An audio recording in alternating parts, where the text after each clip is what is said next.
Hey everyone, it's Ben Hardy here, and today's video is going to be a truck showdown. We are comparing the new 2025 Ram 1500 to the new 2024 Ford F-150, and finally to the Chevy Silverado to see which American truck is best.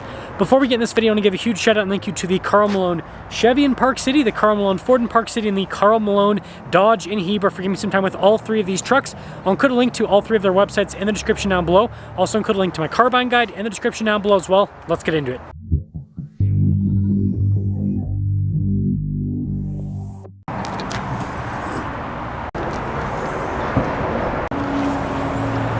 Powering the Chevy is a 5.3 liter V8 that goes through a 10-speed automatic transmission. Fuel economy is 15 around town and then 19 on the highway, with power outputs being 355 horsepower and then 383 pound-feet of torque. Now, powering the F-150 is a twin-turbo 3.5 liter V6 that goes through a 10-speed automatic transmission. Fuel economy 16 around town and then 24 on the highway, with power outputs being 400 horsepower and 500 pound-feet of torque. And then powering the Ram is a twin-turbo 3-liter inline 6 that goes through an 8-speed automatic transmission. Fuel economy 17 around town and then 24 on the highway, with power outputs being 420 horsepower and then 469 pound-feet of torque.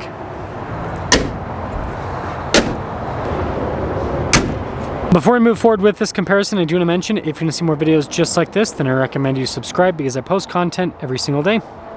So starting with the Chevy, this one's the LT package. So it comes with some nice features. We've got some recovery points here at the bottom. You've got Chevy's upgraded headlights here. You've got a bunch of chrome on the grille. It's a pretty cool looking truck. Now this F-150 is the XLT package, and this one has the black appearance package. So that's why the grille's all blacked out. Have recovery points just like the Chevy, but notice this one actually has fog lights, which is a pretty nice feature. And then finally we have the Ram Big Horn. This one has the sport package, that's why the bumper's body painted and all of that, but we still have the chrome Ram logo. Got the new headlight design. I think the Ram definitely looks the most modern, looks the sharpest, makes sense. It just got a refresh. I mean, the Ford got a refresh too, but the Ford's refresh I feel like was less refreshy with the headlights. I mean, look at this. Let me know what you think. But the Ram, I don't know. I think it looks a little bit more modern, not necessarily better, just more modern.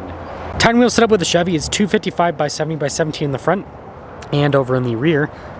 And see, with the wheels, you got the silver there. Speaking of silver, Silverado. Got the chrome mirror caps. Leaf springs in the back with the Silverado. And then taking a few steps back, here's the side profile.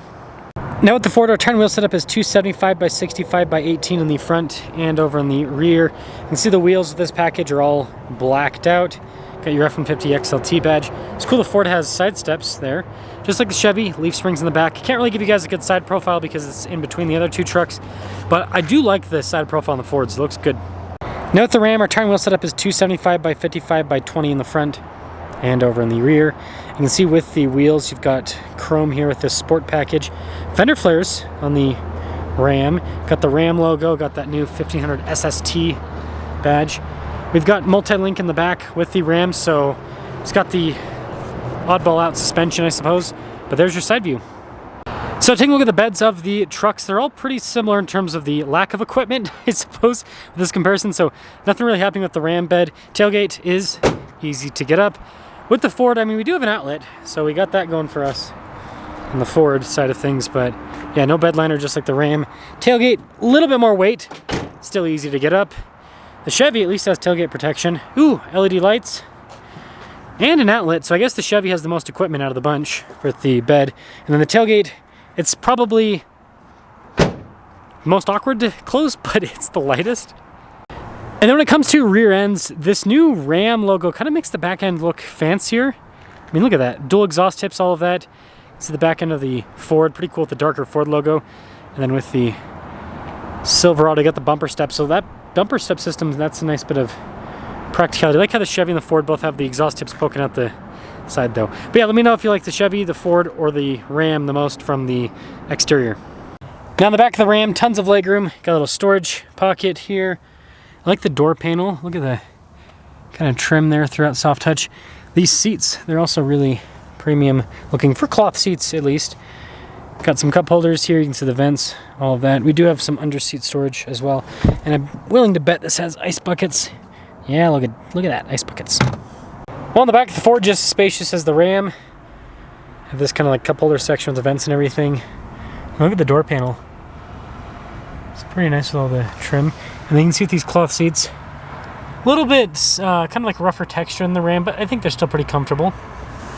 Now in the back of the Chevy, just like the other two, solid legroom. No cup holders, but we do have vents here in the back. And then look at the door panel. Very fancy looking with the trim. And this one has the nicest seats in terms of being easiest to clean. So that's a big plus. And then you do have the seat storage too, which is another cool feature. Now with the Ram, you can see nice trim all over the door panel. Got some padding down below. Automatic with the front two windows, power folding mirrors as well, blind spot running with the mirrors. Payload, the stickers right here, but $15.95. Look at these seats. Nice trim there, all the way up to the top. We've got pedal adjustments, light controls there that will pop in. Turn the Ram on. Pretty nice. See what the door is like. Pretty solid sound. Nice trim here on the steering wheel. And you can see here with the controls down below. Notice we have adaptive cruise control, gear limiter with this as well. Radio controls are on the back of the steering wheel. And you got that mostly analog gauge cluster. Do have some digital element there in the center. And then we've got this for the camera system, just a regular backup camera. Infotainment system itself, pretty quick response time overall. Got some analog controls here for the radio, heated seats, heated steering wheel with that as well. Single zone climate. You can see here with the parking sensors on top of that. You got the tow haul mode, stability control, trailer brake controls. And look at that for the center. And then got this here. Notice we've got the outlet down below. But yeah, sliding center console. I like this quite a bit. It's great for storage. Backpacks in the way. Oops. It's nice overall. Big horn there on the glove box. Double glove box, by the way. And then we do have a power sliding rear window. Another nice feature to have. Now taking a look at the front door panel on the Ford, you can see nice trim. Front two windows are automatic. You can adjust the mirrors, you can't power fold them in. You've got blind spot running with the mirrors. Ford has a lot more payload, $18.94. And then look at these seats here. The cloth trim goes up the center. And then you can see with the mirror lights, light controls, steering wheel, all of that. This does have side steps, which help out quite a bit. Getting in and out. See what the doors like. It's pretty nice. Start her up. Built Ford tough. Full digital gauge cluster.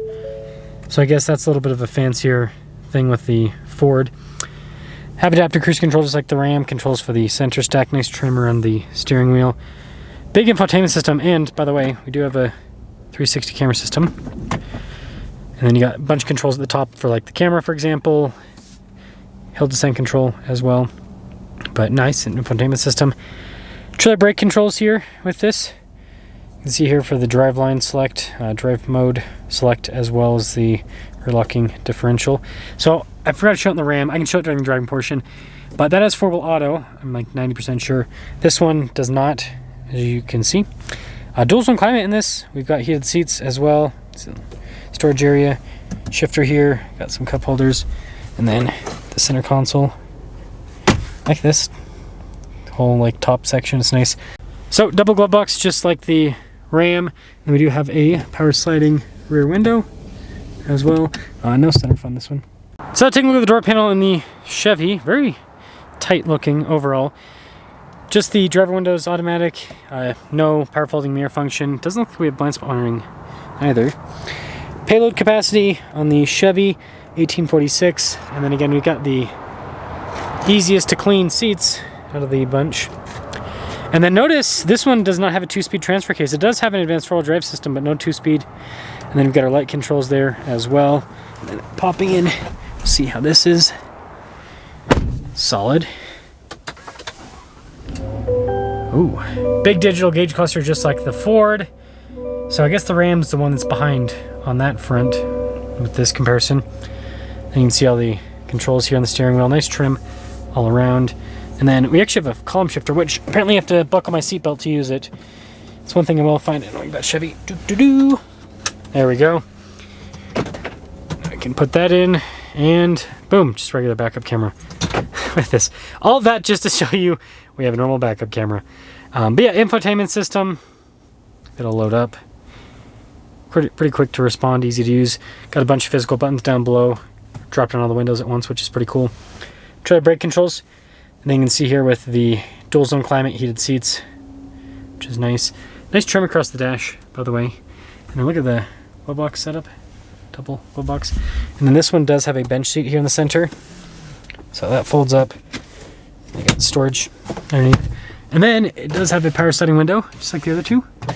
So another nice feature, no sunroof. So taking a quick look at the MSRPs, the Chevy stickers for $60,555 is equipped. The Ford stickers for $62,740. And then the Ram stickers for $63,160. Well, let's take them out, drive them, and see which one performs the best.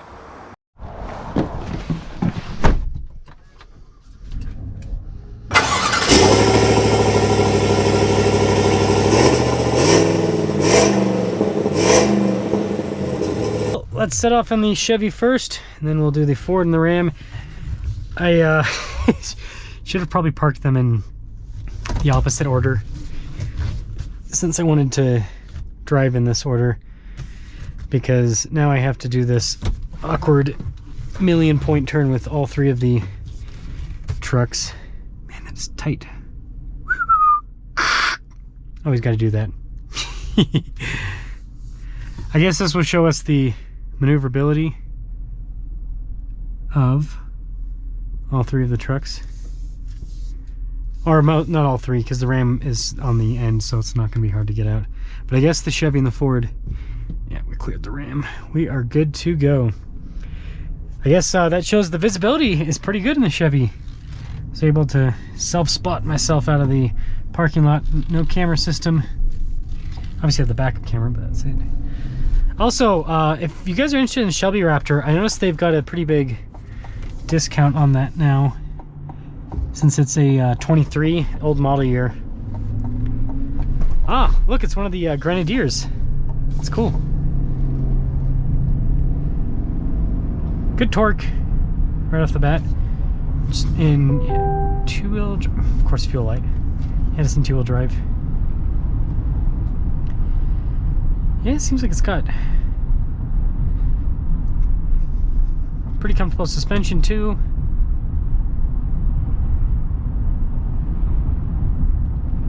I mean, it drives well.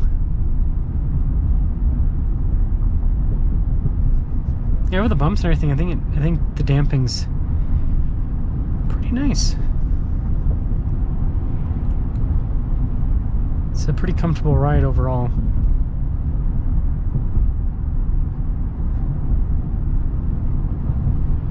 And the Silverado has like a nice planted feel.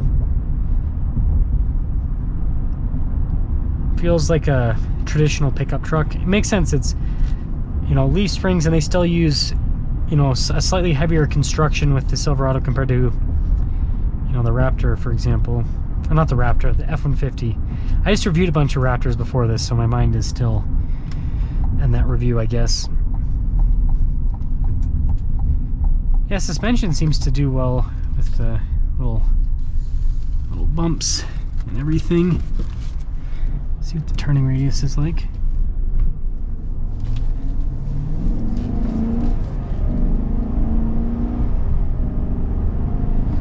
Yeah, good power. It'd be interesting to see how this compares to the Ram and the Ford. But I'd say that it accelerates at a pretty solid pace. So with that being said, let's go pop into the F-150.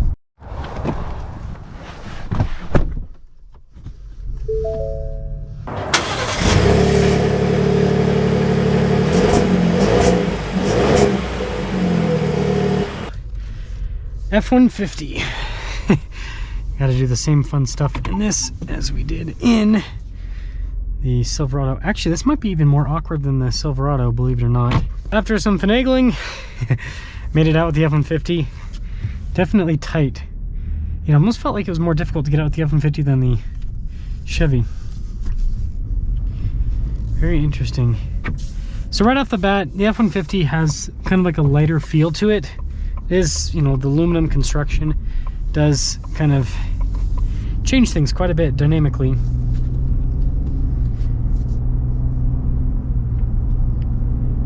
Great torque right off the bat.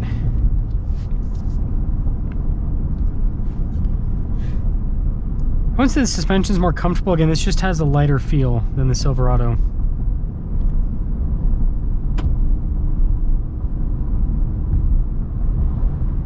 So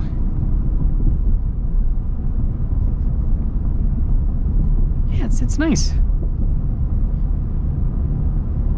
Just kind of floats along. I like that. Engine's much quieter than the Silverados, right? You got that rumbly V8 in the Silverado, whereas this, it's just kind of like a smooth, quiet experience. And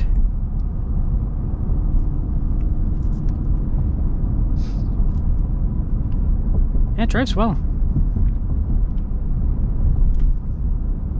It drives well. See how it does a little bump section here. I feel like the Silverado handled that a little bit better. A little bit better. Yeah, I swear this has a worse turning radius. It's not bad, but oof, definitely more power. It's got a big punch right off the bat. So F-150 drives a little bit lighter, turbocharged engine. I mean, we're at 7,000 feet here. Turbocharged engine does a little bit better. Suspension's comfortable. But I think the Silverado had a nicer, more planted feel, which it makes sense. It's a little bit of a heavier truck with the construction there. But let's pop into the Ram and see if the new kid on the block can beat the Ford and the Chevy.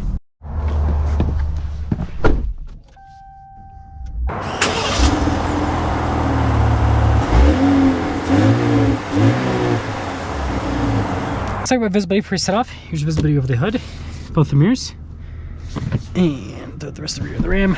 Sorry, I gotta pick up my water bottle. It fell over, or decided to fall over. So, we'll have the easiest time getting out in the Ram. The new kid on the block, right? The Ford's technically the new kid on the block too, but I would say that Ram's refresh is a heavier refresh than Ford's because new engine, right? Ford's carry over the engine.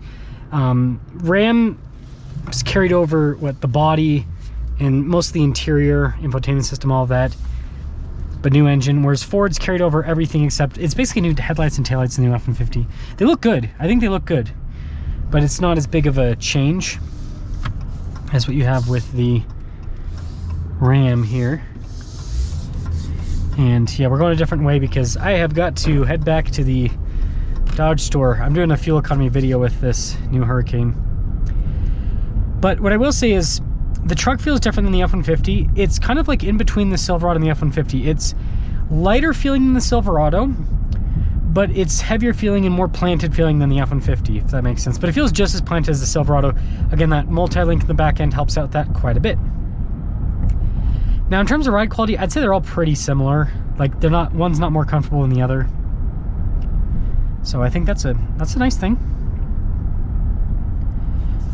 And the torque on this is really good. It feels so similar to that EcoBoost. The EcoBoost does have more torque on paper. But I'm wondering if this is one of the situations where Ram kind of underrates it. Won't know until someone throws one of these on the dyno. And we'll get an acceleration here with the inline 6.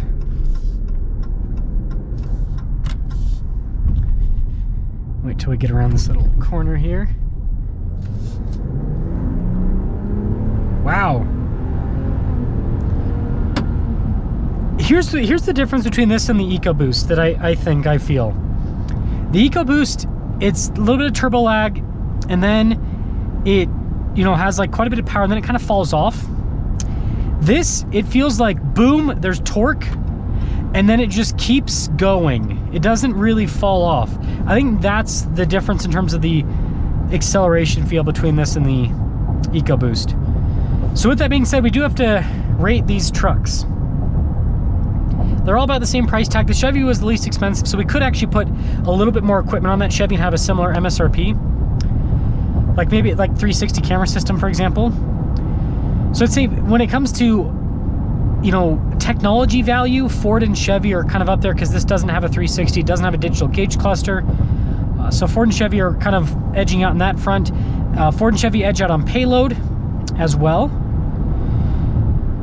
I like the drive of this the most because of that planted feel and the, you know, heavy feel. That big part of that, again, is that multi-link. Multi-link helps out with that. And when it comes to engines, with the 3 engines we compared today, I trust the EcoBoost and the 5.3 and the Chevy more than this new inline 6. I like how this performs. This drives, I love how this engine drives. It's fantastic. I just don't know if it's gonna be reliable. So it's kind of like, if it's reliable, it'll be great. It produces power phenomenally. So yeah, let me know if you go Ford, Ram, or Chevy, but I think putting it all together, super competitive right now. I think this is almost as competitive as it's ever been. And I think the manufacturers are putting their money in different places. It seems like Ford and Chevy are kind of going a little more on the techie side of things, whereas Ram, this interior feels a little bit more upscale. So it seems like they put a little bit more money into the interior, a little bit less money into the tech on this truck. So let me know which one you'd go for.